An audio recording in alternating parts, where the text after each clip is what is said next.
Bonjour à tous et bienvenue dans cette nouvelle vidéo. Alors aujourd'hui, je vais faire la suite de la vidéo sur les ondes.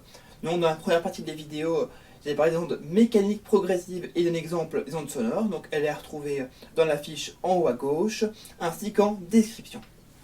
Et dans cette vidéo, je vais vous parler de la diffraction, des interférences lumineuses et de l'effet Doppler.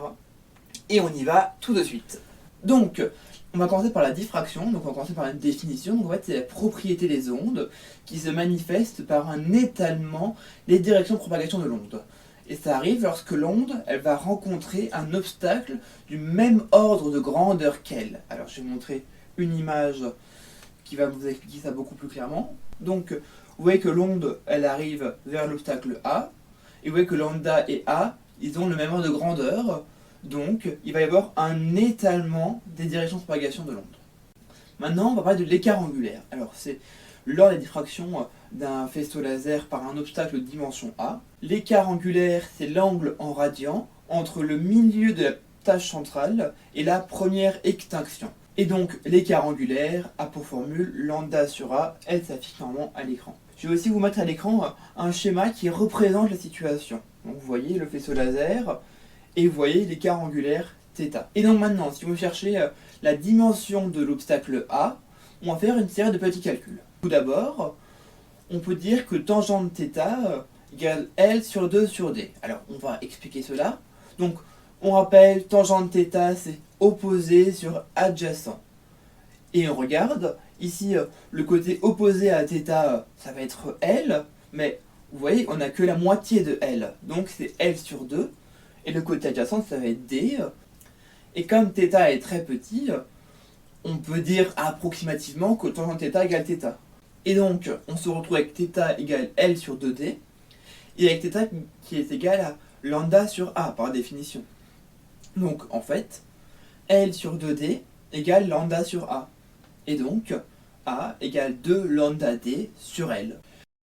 Passons maintenant aux interférences lumineuses. Et donc, en fait, le principe, c'est que les interférences lumineuses, c'est le résultat de la superposition de deux ondes lumineuses, et c'est seulement possible quand les ondes sont cohérentes, c'est-à-dire qu'elles ont la même fréquence et un déphasage constant, et c'est possible aussi si elles ont la même amplitude, ou quasiment. Maintenant, on va parler de la différence de marche. Alors, on va commencer directement avec un schéma qui va s'afficher à l'écran. Et donc, en fait, la différence de marche, elle va être notée delta, et c'est égal à la différence de distance entre les deux sources, et donc ici entre S1 et S2. Donc, pour savoir quelle est la différence de marche, il y a une formule qui est delta égale la longueur S2M moins la longueur S1M. Il existe deux types d'interférences, les interférences constructives et les interférences destructives.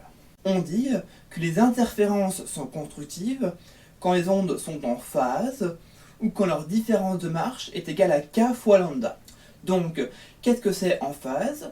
Je vais vous mettre un schéma qui va vous expliquer ça.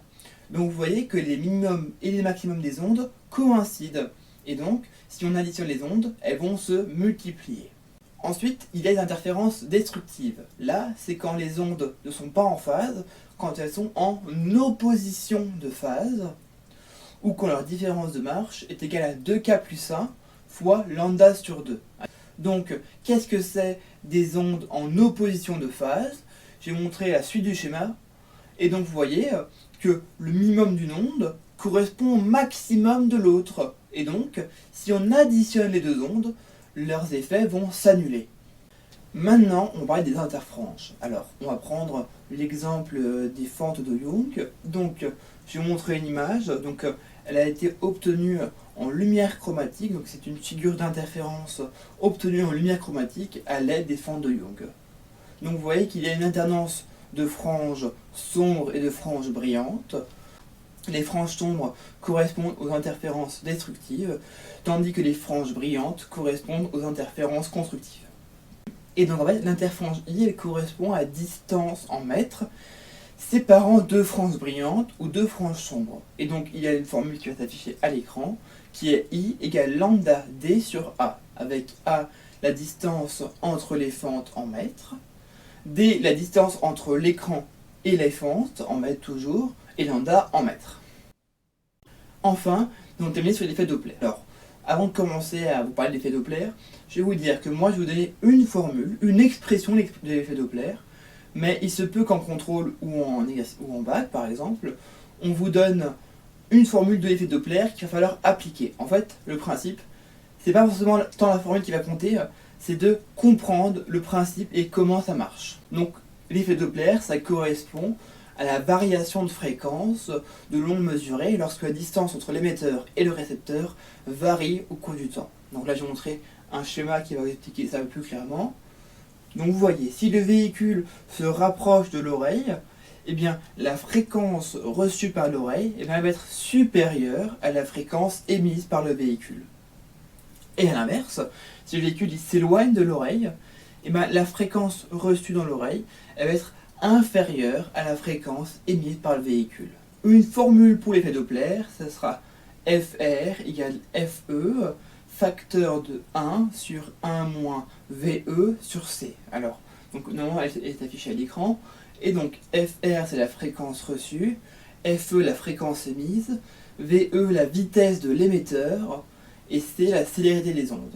On peut calculer la vitesse de l'émetteur, donc toujours dans le cas où l'émetteur est mobile et la source immobile. Donc là, c'est ce qu'on a vu jusqu'à présent, puisque la voiture qui est l'émetteur, elle va bouger, mais l'oreille, elle va rester au même endroit, elle va être immobile.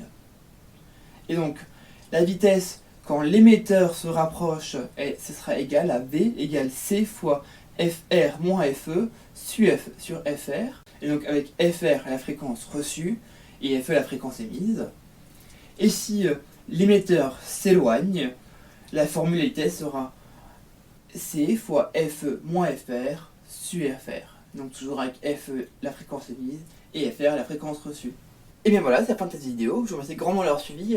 Si vous l'avez aimé, n'hésitez pas à mettre un like et à partager la vidéo autour de vous. Elle pourra servir à plein de camarades.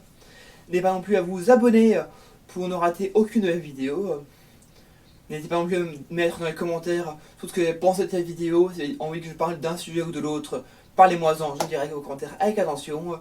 Sur ce, moi je vous dis à la prochaine. Salut à tous!